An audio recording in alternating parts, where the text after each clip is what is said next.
The contract bride from Vera. Riven Kale had never believed in fate. He believed in fuel equations, resource logistics, and good old-fashioned earth grit. So when his company posted him to Vera, a humid, forest-wrapped moon orbiting a gas giant in the Mesa system, he expected a typical off-world resource deal, negotiate trade routes, secure our rights, and return home. What he didn't expect was a wedding. It began the moment he set foot in the crystal-hued capital of Lyocell. Towering trees with phosphorescent leaves lined the walkways, and the Veran locals moved with a slow, ceremonial grace.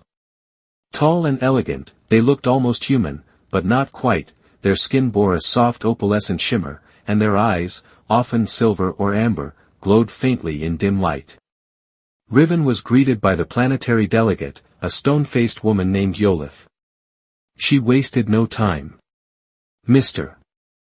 Kale," she said, scanning her data scroll, "as per the moon's ancient trade law, the establishment of shared resources must be honored through sacred union. You are required to participate." Riven blinked. "Union? As in marriage," she replied flatly. "You will be matched with a compatible Veran." He laughed, assuming it was a joke. Yolith didn't flinch. "This wasn't in the trade agreement," he said, his tone sharpening. "It was in the sub-clause. Page 12, paragraph 7. Our cultural clauses are non-negotiable." Riven flipped through his tablet, heart pounding. Damn. She was right. Buried in obscure legalese was the clause, "Upon establishment of permanent trade routes, a symbolic union between parties shall commence to ensure mutual prosperity." A formality, they'd told him. Nothing more. But Yolitha's tone suggested otherwise. He tried protesting to his contact on Earth, but the delay in communications meant he wouldn't get a response for days. And Yolith made it clear, no marriage, no trade. He was cornered. 2 days later, the ceremony began. They dressed him in flowing Veran robes and brought him to an open courtyard carved into a cliffside, overlooking waterfalls and a glowing forest canopy. Silver moons hung low above, casting everything in surreal blue light. He still hadn't seen his bride. "She is called Salen," Yolith said, moments before the ceremony. "She volunteered." "Why would anyone volunteer to marry a complete stranger?" Riven asked. "You'll find that Salen is unique among our people." Then came the procession. The Veran attendants walked in elegant arcs, carrying flower torches and chanting in harmonic tones. When Salen stepped forward, time seemed to stop. She was tall, slender, and moved with a kind of quiet nobility. Her hair shimmered silver blue, braided with crystal beads. Her eyes, large and lavender, locked with Riven's, but revealed nothing. She didn't speak during the vows. Only placed her hand over his heart, as tradition dictated, and whispered something in Old Veran. The moment her fingers touched his chest, a warmth spread through his body, as if her energy had fused with his. Afterward, Riven was taken to their new quarters, a domed dwelling nestled above the trees. Salen followed, saying nothing, simply observing him with that unreadable gaze. "You don't have to pretend," Riven muttered once they were alone. "I get it. This is duty for you." Salen tilted her head. "Duty, yes. And something more." Her voice was soft, melodic, far younger than he expected. "You volunteered," he said, watching her. She nodded, then turned away, brushing her fingers along a panel that opened the wall to a balcony. Outside, a massive tree bloomed with bioluminescent fruit. "Do you know what grows here?" she asked. "No idea." "Truth berries," she said. "They reveal lies when eaten. But only once per moon cycle. Most avoid them." "Why?" "Because not everyone wants the truth." That night, Riven couldn't sleep.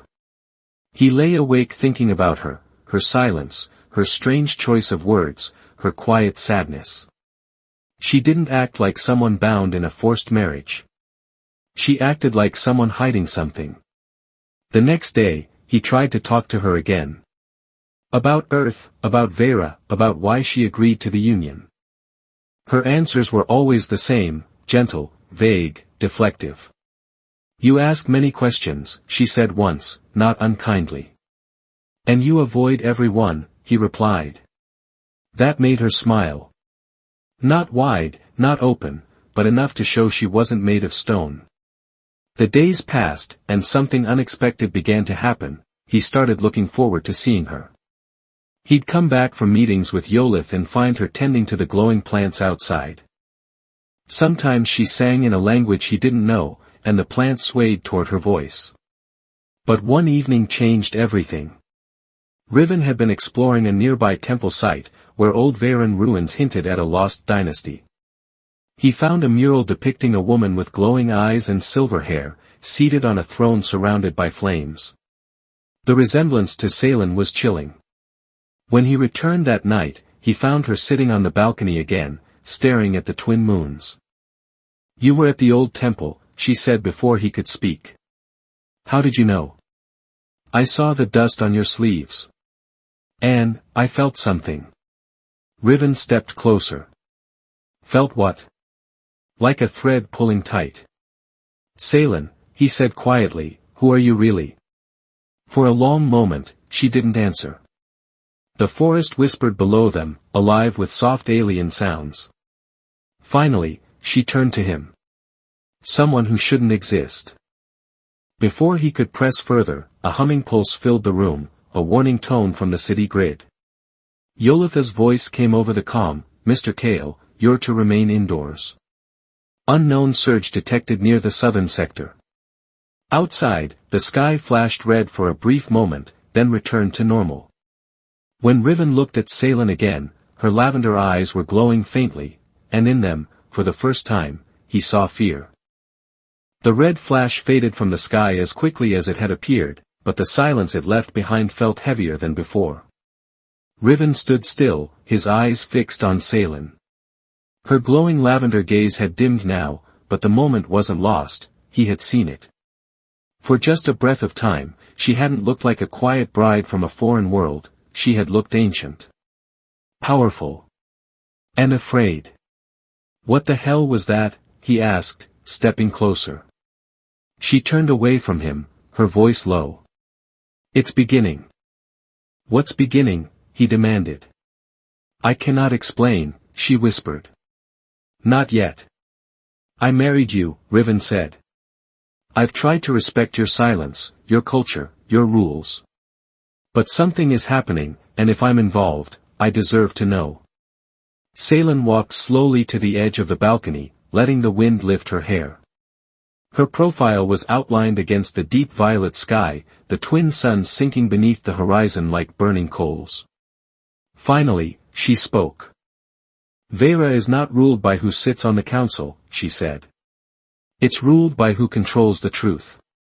And the truth is, I'm not who they think I am." Riven moved beside her. "Who do they think you are?" "A quiet girl.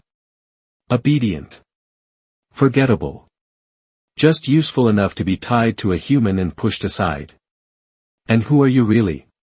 Before she could answer, a soft chime rang at the door. It opened automatically to reveal a tall, cloaked figure. She wore layered robes embroidered with ancient runes and carried a staff made of luminous wood. Her face was lined with age, but her golden eyes burned sharp and clear. "Priestess Lyren," Salen said softly, bowing her head. Riven watched the exchange, caught between awe and confusion. "A priestess?" Lyren nodded toward him. "And you must be the contract groom." "Pleased to meet you," he muttered, still stunned. "What brings you here?" "The surge you saw," she said, stepping inside. It was a flare from the northern vaults. Locked energy that should not have awakened, unless someone touched the bloodline seal. Riven frowned. "I don't know what that means." Lyren turned to Salen. "You're running out of time. If the High Council senses what you're becoming, they'll act before the truth spreads." "I know," Salen replied, almost a whisper. "What truth?" Riven asked again. Can someone please just explain what's going on? Lyran turned to him. Do you know the story of the last Flameborn? He shook his head. Lyran motioned to the room's central table. Salen activated a projection orb, and a glowing map of Vera appeared, showing its ancient territories and forgotten borders. Centuries ago, Lyran began, Vera was ruled by a lineage of powerful beings born with control over elemental flame. The Flameborn. They were guardians, not tyrants. Under them, Vera flourished. But when offworlders began visiting and resources gained value, the Council feared that the Flameborn would share power too freely with outsiders. They staged a betrayal. They wiped them out, Salen said quietly. Or so they thought. Riven stared at her. You. She nodded. I am the last daughter of that line. Hidden since birth. Raised among the outer communes, away from power, away from danger. But when the trade deal came, Yolith saw a chance to lock me in a binding contract and remove me from the succession forever. They never expected me to awaken. Riven sat down, his pulse racing. You mean to tell me you're royalty? And you're, some kind of elemental? Not royalty, she corrected. The Flameborn weren't kings or queens. We were guardians. Chosen by fire, bound by oath. And now that bond is stirring again. Lyran looked to Riven. She's not safe. The Council's already suspicious. You must get her to the southern sanctum. Why me? He asked. I'm just a logistics engineer. Because she trusts you, Lyran said. And because your presence confuses the Council. You were their tool, but now, you're her shield. Before he could respond, the lights flickered, then died. Outside, alarms began to hum in slow, pulsing tones. Salen stood. They're here. We don't have time, Lyran said. Go. Use the forest path. The city guards won't expect you to flee into the wild. Riven looked at Salen. You ready? She turned to him, and for the first time since their wedding, her expression was not guarded, but resolved. I've been ready since the day they chose you. They slipped out through a back corridor carved into the living wood of the house. The forest outside was thick, pulsing with bioluminescent vines and strange, hovering insects. Every shadow felt like a watcher. Salen moved with swift confidence, her hands brushing against the bark of certain trees, which shifted and opened to reveal hidden paths. Riven stumbled once, catching himself on a root. You know this place like it's alive. Because it is, she said. This forest was part of the Flameborn sanctum. It remembers us. He glanced over at her. So, when you married me. It wasn't just about the trade clause, was it? She slowed but didn't stop walking. It was both. The Council needed a human match. I needed a witness. A witness to what? She looked at him, eyes shimmering in the blue light of the canopy. To the truth. And to help me reclaim what was taken. Before he could say more, a crack of energy lit the sky behind them. Salen grabbed his hand. Run. They sprinted through the twisting paths, breath ragged, the sounds of pursuit getting closer. Behind them, city guards, clad in sleek black armor with glowing visors, poured into the woods. But the forest didn't welcome them the way it did Salen. Vines reached down to tangle feet. Roots shifted to mislead steps. Branches curved to hide them. Eventually, they reached a wide glade surrounded by enormous silver trees. In the center stood an ancient stone gate, half buried in moss and glowing faintly. This is it, Salen said.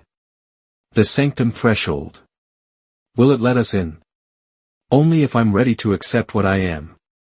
The guards' voices echoed behind them. Energy rifles powered up with a high-pitched hum. Riven stood in front of her. Do it. I've got you. Salen stepped forward, placing her palm on the stone gate. A pulse of light burst outward, knocking the approaching guards to the ground. The gate began to open, ancient mechanisms groaning as firelight spilled from within. Seylan turned to Riven. Her hands were now glowing, crackling faintly with flame. "Once we step through, there's no going back," she said. He took her hand without hesitation. "Then let's go forward." And together, they crossed into the fire-born sanctum, leaving behind the only safety they'd ever known, into the truth, into war, and into a destiny that would shake Vera to its core. The first thing Riven noticed after stepping through the sanctum gate was the heat, not burning, but comforting, like sunlight through skin after too long in shadow. The air shimmered faintly, carrying the scent of ash and lavender. Above, a dome of ancient glass and crystalline flame danced in perpetual twilight, illuminating the massive underground temple.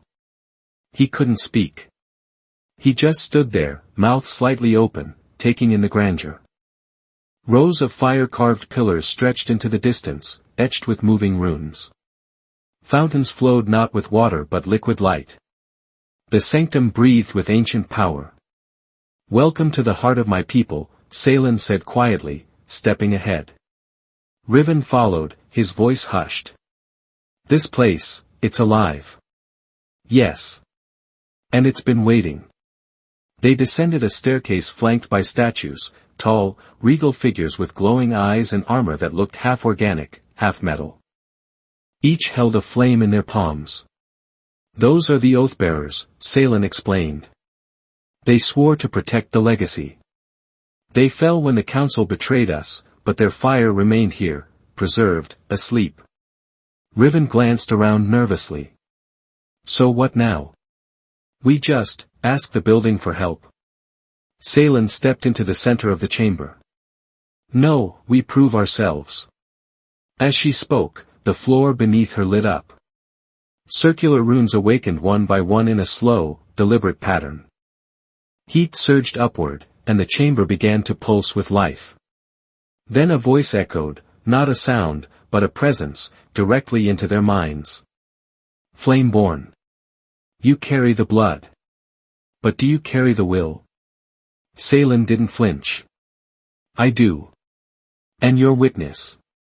Does he stand of his own volition?" Riven blinked. "You mean me?" "Yeah, I mean, yes. I'm here." "Then the trial begins." Before either could respond, the chamber shifted. The walls pulled away, revealing a circular arena. Molten rivers cut paths around them. Seylan's mark, once just a flicker beneath her skin, erupted into a golden blaze. Riven barely had time to step back as two figures emerged from the opposite ends of the chamber. They looked like living flame, humanoid, but wreathed in armor made of scorched bone and molten stone. Their eyes burned white. "Guardians," Seylan whispered. They attacked at once. The first leapt toward Seylan, weapons blazing, and she met the strike with her bare hands, catching flame with flame. Their collision lit the chamber in a blinding flare. Riven turned as the second charged at him. Wait, I don't have powers." He ducked instinctively as the Guardian's molten blade slashed through the air, searing inches from his face. He scrambled backward, eyes darting for something, anything, to use. Then a nearby pedestal lit up, and a voice whispered in his mind, "Pick it up." He reached out without thinking and grabbed the object, a curved blade made of shimmering embers teal. As he held it, it molded slightly to his grip. His pulse synced with its rhythm. The Guardian lunged again, but this time Riven moved faster, his body guided by something deeper. His instincts sharpened, his breath slowed. The blade clashed with the Guardian's, sending a ripple through the air. "What the hell is happening to me?" he shouted. "You're connecting," Seylan called out between strikes. "The sanctum is choosing you too." Within moments, Riven's movements became fluid, almost inhuman. He wasn't strong, he was precise. The blade moved like it knew what came next. He dodged the Guardian's attacks with narrow escapes and struck back with deliberate, well-timed cuts. On the other side, Salen and her opponent clashed again and again. Her body was now a silhouette of fire and fury, wings of flame blooming briefly with each powerful strike. Her opponent faltered. She drove a fist into its chest, and it crumbled into cinders. Riven followed her lead. He closed the gap on his guardian, baited a swing, ducked low, and drove his ember's steel blade through its core. Both flame-born guardians collapsed into dust. Silence returned. "You have passed," the voice intoned. The arena receded, and the central dais rose from the floor, an ancient altar, pulsing with radiant energy. At its center, a small flame hovered. "Make the blood oath," the voice said. "Bind witness to flame, or fall to shadow." Riven glanced at Salen. "What does it mean?" She stepped closer. "This is how I claim my legacy. The flame can't be awakened alone. It needs a bond, a tether. Someone outside the blood, someone who chooses me freely. That's what the council never understood." He looked at the flame, then at her. "And once we do this, we become more than a contract. More than a marriage of politics. We become true partners in the old way." Riven exhaled. "I didn't sign up for destiny, you know." She smiled softly.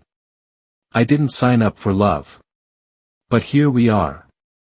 Without another word, he stepped forward and offered his hand. She took it, and together they touched the flame. A rush of heat surged through both of them. Images flashed through Riven's mind, memories that weren't his, flames that shaped galaxies, and the echo of a forgotten oath. "By fire, we rise." As the flame absorbed into them, markings spread across their arms and down their spines, twin symbols, one of fire, one of ash. Balance. When the light faded, Salen collapsed into Riven's arms. He held her tight, feeling the raw power humming in her skin. "It's done," she murmured. "Then we go back?" he asked. "No," said a voice from the darkness. They turned. Emerging from the shadows was a tall figure, cloaked in black, armor etched with council insignia. "She doesn't go anywhere," the figure said. "By order of the High Council, she's under arrest, for treason." Riven stepped between them. "You'll have to go through me." The figure smirked. "I was hoping you'd say that." Behind them, the sanctum rumbled, something ancient awakening further still. Because the real war hadn't even started yet. The moment the cloaked figure stepped fully into the sanctum's light, Riven's hand tightened around the ember's steel blade. He could feel the raw heat still pulsing from the blood oath etched into his skin. Every instinct screamed danger. The intruder wasn't just a soldier. He was something more. "Your council enforcement," Salen said, stepping beside Riven, her voice steady despite the sweat still slicking her brow. "But you're not here just to arrest me, are you?" The figure removed his hood, revealing sharp features carved like obsidian, pale silver eyes glowing faintly. His armor bore the sigil of the Adjudicators, a secretive faction within the High Council, rumored to deal with threats too powerful for politics to contain.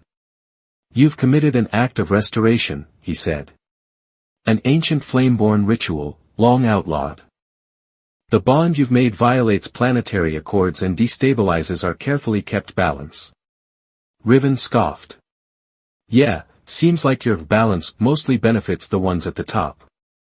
The Adjudicator's eyes flicked toward him. "The human is feisty. Unfortunate. We had plans for you, Mr. Caro." "Plans?" Riven asked. "You weren't chosen at random.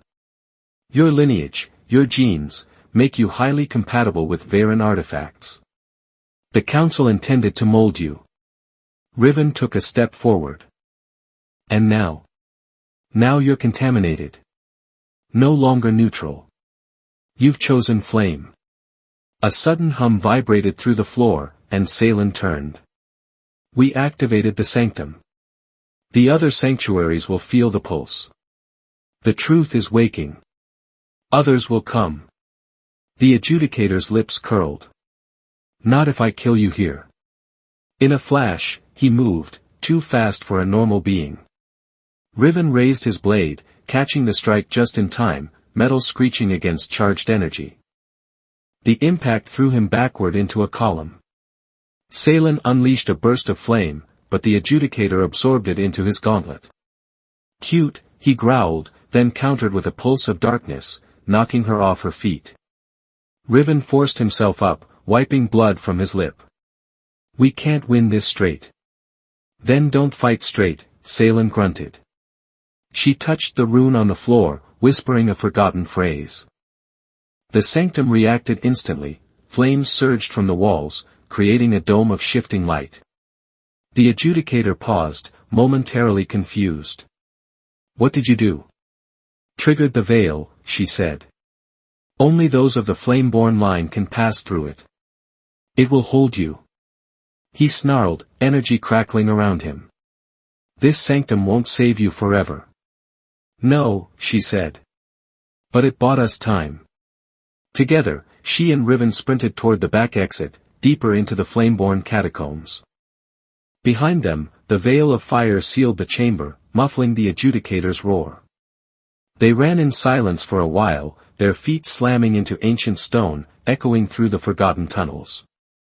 Finally, Riven asked, panting, how long until he breaks through? Not long. The veil buys us maybe an hour. Then what's the plan? We get to the deep chambers. The rebellion left something behind. Riven blinked. The rebellion? You mean, the old resistance? From when the council overthrew your people? Yes. Before they died, they hid the Flameborn's last forge. Forge? Salen stopped at a junction, checked the runes, and turned left. Not for weapons. For truths. Stories. Evidence. Riven followed close behind. You think we can use that against the council? I think if people see what really happened to the Flameborn, they'll stop fearing us. And start questioning everything. They arrived at a thick obsidian door, smooth, lightless, sealed by blood and fire. Salen stepped forward and pressed her palm against it. Soul recognized, the door intoned. Flameborn confirmed. Witness present. The door split in the middle, folding open like petals. Inside was a small chamber, circular and silent, filled with floating spheres of firelight. Each one pulsed like a heartbeat, and as they stepped in, the spheres began to play, visions, voices, pieces of the past. Riven watched in awe. The council, young, ambitious, meeting in secret. The betrayal of the Flameborn, carefully orchestrated. The falsified evidence. The media manipulation. The assassinations. Everything laid bare. We need to transmit this, he said. To every channel. Every node. Not yet, Salen said. If we do, the council will wipe the signals, label it false. We need a direct source. And I know where to find it. Where? The Ember Core. The council's own archive. The one they've kept hidden even from their own members. Riven raised a brow. You plan on walking into the heart of the council and streaming their secrets? Not walking, she smirked. Breaking. Great. So we're fugitives, rebels, married by flame, and about to raid the most secure data vault on Vera. Anything else? Yeah, she said, stepping forward. We'll need help. Hours later, hidden deep in the outer rim of the forest, a fire blazed in a concealed grove. Around it stood a small group, diverse, armored, each face lit by the flames. These weren't strangers. These were people from Salen's past. An exile from the border worlds named Torek. A former council technician named Nyla. A mute flame scout called Fun. Each one had a reason to hate the council. You called, Torek said, arms crossed. Wasn't sure if it was rumor or real. But damn, seeing you again, and with a human in tow. Didn't expect that. This is Riven, Salen said. He saved me more than once. And now we need you all. Nyla leaned forward.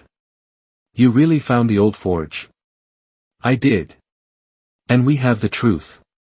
Fun signed something silently. Torek interpreted. He says, if we do this, there's no going back. The adjudicators will hunt us. There'll be war. There already is, Salen said. We're just the first flames. Torek grinned. Then let's burn down the lies. They all turned toward Riven. He looked at them, outcasts, exiles, fire-marked. And yet, somehow, more real than anyone he'd met in the city. Guess we're not alone anymore, he said. Not alone, Salen echoed.